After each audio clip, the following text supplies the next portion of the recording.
Γεια σας! Τι κάνετε? Λοιπόν, ακούστε τραγουδάρα. Παλιό τραγούδι, αλλά είναι από τα αγαπημένα μου. Πάνω στο σώμα σου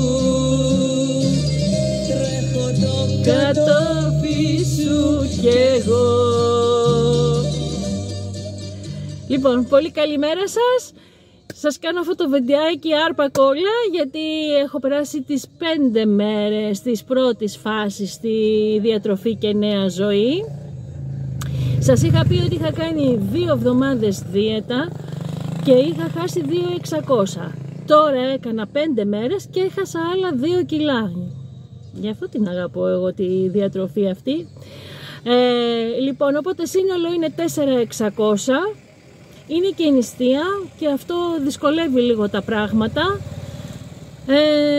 Πολλά βραστά λαχανικά. Έχω φτιάξει σχεδόν κάθε μέρα τρώω σούσι. Με μία φλιτζάνα ρύζι μπασμάτι φτιάχνω και βάζω μέσα γαριδούλες, ό,τι είναι νηστίσιμο. Πολλές φορές και σκέτα λαχανικά βάζω, διάφορα λαχανικά.